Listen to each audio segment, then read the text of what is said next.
Hey there, folks. This is DMC Jedi Man, and I'm coming to you with another movie review. Now, first off, sorry this has taken so long to actually get filmed and put up. I actually saw this movie, opening day, twice on opening day, in fact, but because of all the craziness around the holiday season, I just have not had a chance to sit down and compile my thoughts until now. Part of me even considered skipping the review of it just because it'd been so long, but I decided to hell with it. I wanted to talk about the movie, and if you're here watching this, I'm guessing you want to hear me talk about the movie, so today I am going to be doing the review of Spider-Man No Way Home. This is the spoiler review. Now, I will also have a spoiler-free review on my channel for those who want to hear my thoughts on the movie without delving into spoilers. But as I said, this is the spoiler review, so I'ma spoil the hell out of this movie for anyone that hasn't seen it. But if you haven't seen it, first off, what are you waiting for? Go see it! It's a new Spider-Man movie. It's a new Marvel Cinematic Universe movie. It's an awesome movie. Go see it. Then come back here. Or just go check out my spoiler-free review. Anyway, though, if you like my content, don't forget to like and subscribe. And let's not keep this waiting any longer. Let's get on into this. So, we start, the movie starts showing the immediate fallout from the revelation from Mysterio that Peter Parker is Spider-Man. Half the world loves him, half the world hates him. Either way, Peter's life is just going down the tubes. He can't get any privacy anywhere he goes. He's got, media outside his house, gets arrested, because everybody thinks he killed Mysterio, So his life is just going wah, wah, wah, wah, wah. So, and of course this is also affecting his loved ones, I mean, he and Aunt May have to relocate to Happy's place, because, they can't really stay at their place. It's not secure enough. Ned and MJ are harassed. There's stuff printed in the papers about them, and Peter, he doesn't know what to do. They all, get interrogated, each of them have different ways. MJ, turns it around on the interrogators. Aunt May, they pull the guilt trip on her. They twist Peter's words around, and of course Ned, poor Ned, they know immediately that he's the weak link of the four. But, they end up having to seek the help of a lawyer, and they end up getting the incredibly talented Matt Murdock, who, as anyone who's really in the comics know that, Matt Murdock is Daredevil. He's played again by Charlie Cox, who played him in the Netflix television series. Now, full disclosure, and don't hate me, folks, but I actually never watched the Netflix show. It's on my to-do list. It's on my to-do list. But, I really am excited to check that out at some point, especially considering the fact that that show also ties into another series I recently watched. But Matt Murdock, he's on the case. He knows, how to go about things. He even catches a brick thrown through the window. In his own words, he's a really good lawyer. But anyways, he's able to get, the charges more or less dropped, for Peter, though he tells Happy that he's going to have to probably seek a lawyer because Stark Industries themselves are falling under suspicion now. Anyway, though, so in the midst of all this, Peter, MJ, and Ned are trying to get into the colleges of their choices, But of course, no college will touch Peter with a 20-foot cattle prod with all of the stuff surrounding him. So he gets inspiration from some very familiar looking rubber duckies to go seek the help of Doctor Strange. You know, and he's at Doctor Strange's, and he wants him to use the time stone at first, but obviously, for one thing, they don't have the time stone anymore. Plus, it's not a very good idea to manipulate with time. But Strange does get the idea to cast a spell to make the world forget that Peter Parker is Spider-Man. And Wong tells him, not to do it, but, he goes ahead and does it anyway. And as he's casting the spell, Peter realizes that the way it's worded, everybody will forget, and of course he doesn't want everyone to forget. He wants MJ to remember. He wants Ned to remember.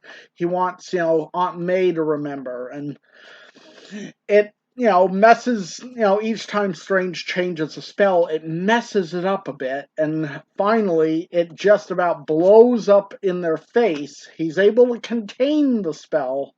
However, it has the drawback of pulling people into this universe who know Peter Parker is Spider-Man from other universes. So Peter gets, a hold of Flash Thompson and, still trying to figure out a way to get, MJ and Ned into college. And he tells him, to go talk to I want to say it's someone from the Board of Admissions or one of the deans. I forget it. Anyway, though, he tracks down this lady who's headed to the airport, on the, I want to say they're on the George Washington Bridge or the Brooklyn Bridge. I forget which one specifically, because I know in the comics, at least, it was the George Washington Bridge, but I think it might be the Brooklyn Bridge for the movie purposes. But anyway, I'm getting off track. So he's talking to this lady, and Dr. Octopus shows up. Now, this is Alfred Molina back as Dr. Octopus from the Sam Raimi Spider-Man 2 movie. And he looks awesome. He's like, hello, Peter. Gets into a big fight with Peter, and he's, of course, trying to protect people and, trying to save this Dean person fighting Doc Ock, and some of, Doc actually damages Peter's nanosuit, and the nanites move up onto one of Doc Ock's arms, which basically has the side effect of unmasking him. And of course, Doc Ock knows this isn't, the person he knows to be Peter Parker. He's like, you're not Peter Parker. So Spidey's able to, because of the nanites that are now on Doc Ock's arms, it gives Peter control over Doc Ock, where he, at least the mechanical parts of him, so he's able to stop that fight, rescue the lady from death, and then a familiar laugh is heard, and a familiar looking bomb hits the ground, at which point both Peter and Doc Ock are transported to Doctor Strange's basement, with Doc Ock ending up in a containment cage. And also in a containment cage is another familiar face, Dr. Kurt Connors, aka the Lizard, from The Amazing Spider-Man. Now, that's the Andrew Garfield movies, for those somewhat uninitiated. So, they have now two villains, and, Doctor Strange, explains about how, all of this is happening because the spell got tampered with, and,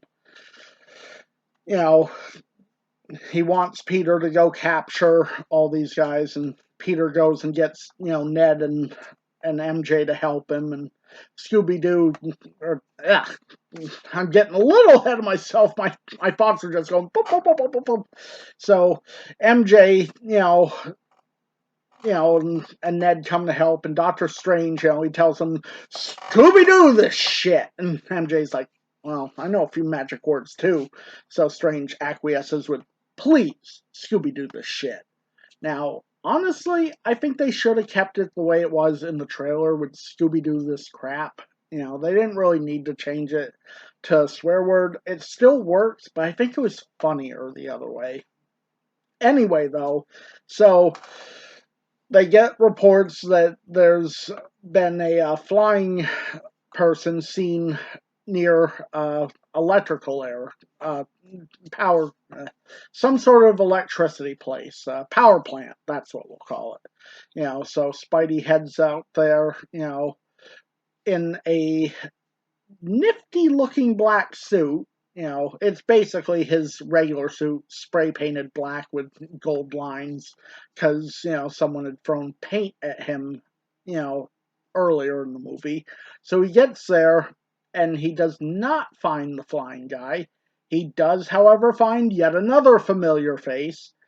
We get Flint Marko, aka the Sandman, from the original Sam Raimi Spider-Man 3. And he's able to take a somewhat human form in this. It's not fully human like he could do, in the Raimi films. Like, he still has, like, sand coating him anytime you know, anytime he goes into his human form. So Peter asks him for help, and he says he'll help, and it's a good thing, too, because the next old foe shows up, and this is Jamie Foxx back as Electro from The Amazing Spider-Man 2, though he looks different this time. Now, the theory goes that it's probably, a way he either imagined he'd look, or maybe, he took on the form of Max Dillon from this universe. It's unclear for sure, as is the fact that, as far as we can tell, Electro never knew Peter Parker was Spider-Man, so it's a little weird that he'd be pulled in, but either way, it's still fun. And Sandman and Spidey are able to capture him, after accidentally, sending a tree into a containment unit. I love Ned's line of, so is this some kind of, like, tree monster guy? And it's like, no, it's just a tree. But, they all end up back at Doctor Strange's basement, and both Sandman and Electro are contained in the cells. Meanwhile, Norman Osborn, he, he's going around, trying to figure things out. He actually, takes off his goblin mask and smashes it, and he goes to Aunt May's, place, Feast, looking for help, so Peter gets a call from her. He shows up there, and ends up, bringing him back to Doctor Strange's, where Doctor Strange promptly puts him in a cell.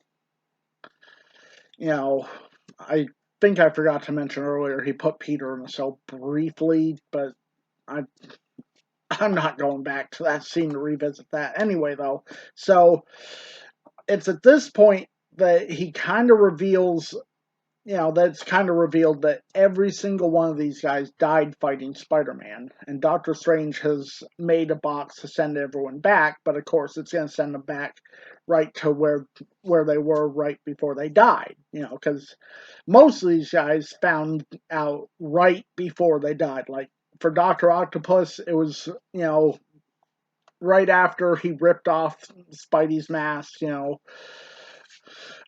right before his machine exploded. For Norman Osborn, I think it was right about the Thanksgiving feast time where the drop of blood fell. He noticed Peter had the cut and everything.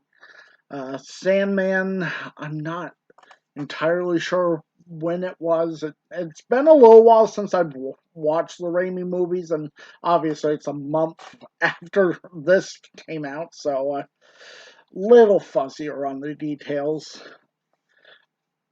Anyway, though, Peter doesn't want to send them back just to die.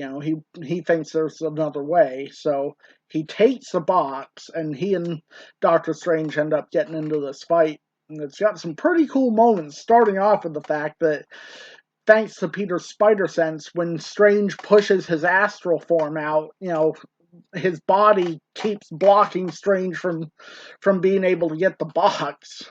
And eventually Peter gets his way back into his body. So Strange pulls him into the Mirrorverse, but Math saves the day for Peter. He's able to figure out a way to kind of use his webs to tie Strange, trap him there, and he takes the box back to the regular universe along with Doctor Strange's sling ring, so he can't just come right back once he gets free. So he gets back, decides that he's going to try and help everyone. So they all go to Happy's place, where they've been staying, and I love the bit that Dummy, is at Happy's place. That's the robot from the Iron Man series that kept messing with Tony Stark. I thought that was a nice touch. So they're at Happy's, and he's trying to figure out a way to help all these guys, and he starts with Doc Ock. He repairs the inhibitor chip, and I just love how when they activate the new chip on the back of his neck, how just the look that comes over Otto's face, and he's like, I'd forgotten what it was like to be able to not hear any voices, So right there, boom, that's Doc Ock, taken care of. And they get to work, on working on other solutions. They get a machine made for Electro, which is going to, take all the negative electricity out of his body, just leaving him, normal again. And, it's got to take some time to work. And they start working on a cure for, I think, for the Goblin next, or maybe it's for the Lizard. Also, I might add, the Lizard is not in the building with them. He's in a feast van outside. But while this has all been going on, J. Jonah Jameson has been trying to, find a way to prove that Spider-Man is evil, the web-headed menace. So he's, tracked everyone down to this place. So right before Electro gets cured, Peter's spider sense starts going off, and it turns out that the Goblin is not on board. He's been masquerading as Norman, and convinces Electro to, that the power should belong to them to use how they want. So a huge fight breaks out. Electro escapes, the Lizard, breaks out. Doc Ock gets thrown through the wall, and it's just as brilliant fight scene, and it culminates in one of the most unexpected twists of the entire movie, because anybody who knows Spider-Man, even those that are basic Spider-Man fans, know that Spider-Man's origin is that Uncle Ben dies, and it's something Peter could have prevented. And as he dies, he tells Peter that with great power, there must also come great responsibility. Well, for the MCU universe, it is Aunt May that dies, not Ben Parker. I mean, I know there is a Ben Parker that was in this universe. I mean, we saw proof of it in the last movie with Peter's suitcase that he took to London that had Ben Parker's initials on it. But yeah, Aunt May ends up dying in Peter's arms and telling him that with great power there must also come great responsibility. And also confiding in him that she felt that he had done the right thing trying to help the villains. So, and of course, poor Happy finally pulls up, just after this and gets to see Aunt May basically they're dead as he's being arrested. Peter, of course, does manage to get away, from the scene. And MJ and Ned are trying to figure out, what to do. They just want to see Peter, see that he's all right. And Ned, has Doctor Strange's sling ring on him, and he's doing the motion. And this is somewhat set up earlier with the fact that Ned, claims there's, magic in his family. But, they just want to see Peter, so he does the motion, and he does find Peter Parker. But it is not the Peter Parker he's expecting. It is the triumphant return of Andrew Garfield's Peter Parker from the Amazing Spider-Man series. And, so there's this whole funny bit where they want him to prove he's, Spider-Man. He jumps up on the ceiling. They're like, crawl around. And Aunt Ned's like, well, you're up there. Can you get that spider web over there? It's just a fun scene. So they try again, because they're like, okay, well, if this can work, we should be able to find our Peter. So they do it again. And the other big Peter Parker we'd been waiting for makes his return. Tobey Maguire, back as Peter Parker from the Raimi movies. Now, this is not a de-aged Tobey Maguire. This is an, adult Tobey Maguire. This is Spider-Man years after the events of the original Raimi trilogy. Looking a little bit older, a little more haggard, but, he's still got it. So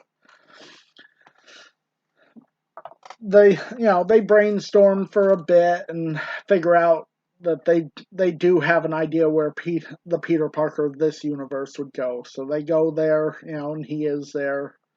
Ned and MJ, comfort him, and then the two Spider-Men make their appearances to him, and he doesn't really want to do anything. He just wants to send the villains home at this point.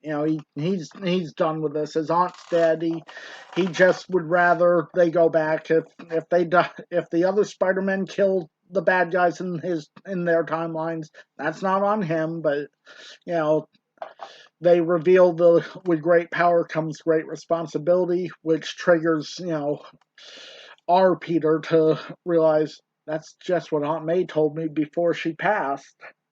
So they decide to get to work, doing the cure for all the villains. So there's this nice little montage where they're all working on things and chatting. That's a really wonderful bit where, where Ned finds out that, one of the Peter Parkers, the Tobey Maguire one, that his best friend died in his arms after he tried to kill him. He's just so freaked out at that point. Like, anytime he goes near our Peter, he's just hesitant to be around him. And it's a nice little touch, especially when you consider that Ned Leeds in the comic books was the Hobgoblin, or at least was framed to be the Hobgoblin. I think it was that he was framed that he wasn't actually the Hobgoblin. Or maybe I'm wrong. I do have that issue, but it's been a while since I've read it. But anyway, there's some great bits about, talking about organic webbing versus web shooters, because Tobey Maguire's Peter has the organic ones and everyone else has to manufacture it. They talk about their villains and, some of their loss. So they get all the cures together, and Peter Parker, our Peter Parker, calls into the Daily Bugle to say that he'll be at the Statue of Liberty, with the box that can send the villains home. So, and cool thing, the Statue of Liberty is actually being, renovated to have Captain America's shield. I thought that was a neat little bit. So they're at the statue, and the bad guys come calling, and at first, and it's so awesome, first off, to see the three Spider-Men in full costumes, swinging together. I mean, that was one of the moments that my theater just erupted in the cheers. So, they're swinging around, trying to get the cures to the villains. There's a bit of chaos because there's more than one villain there, you know, at a time. But they managed to in fairly good succession, they managed to cure the Lizard, Sandman, and Electro. There's also a bit going on where MJ and Ned have tried to use the sling ring to go through a portal and bring the boss with them, but Ned can't get to close this time. So you got 3 of the villains, cured, and Doctor Strange finally shows back up, finally having gotten out of the mirror dimension, but he sees that Peter's plan is working, and is actually fairly impressed with him. So at that point, I think oh yeah, Doc Ock makes his return, at first making you believe that he's, back to being a villain again, but he's actually on the Peter side, and helps get, I want to say it's the Sandman's cure to to Tobey Maguire's Peter, but you know, either way, you got 3 of the villains cured, well 4 if you count, him. And there's this touching scene where he sees, the Tobey Maguire Peter, and he's like, "Oh, hello, you look like you're doing well." So everything's going great, and then the Green Goblin has to show up and ruin the party. Sporting a slightly different look because he crushed, the Power Rangers-esque mask they used to wear earlier in the film. He actually uses his pumpkin bomb to blow up the box containing the spell. This explosion also knocks MJ off of the statue, and our Peter tries to get to her, but gets, tackled by the goblin, and it looks like MJ's gonna, fall to her death, but Andrew Garfield, in a heroic move of redemption, saves MJ and gets closure for when he could not save Gwen Stacy. So Peter, our Peter's fighting the goblin, meanwhile the sky is starting to crack open with purple energy, and our Peter is just, pounding on the goblin, and he's ready to kill him. He picks up, the goblin's glider and is about to, just bring it down to kill the goblin because he killed Aunt May. He wants the goblin's blood. He wants him dead. And Tobey Maguire's Peter steps in front of him to stop him from administering the killing blow, telling him that, he's been down that road of vengeance before. It doesn't work. He doesn't want to see our Peter do it. Of course, the goblin, being goblins, stabs that Peter, but thankfully it's not fatal. As Peter said, he's been stabbed before many times. So they end up putting the cure into Norman, so Norman's now cured. Unfortunately, though, with the release spell, things are falling apart. The others are starting to come through, and by that meaning all the other people that know that Peter Parker is Spider-Man.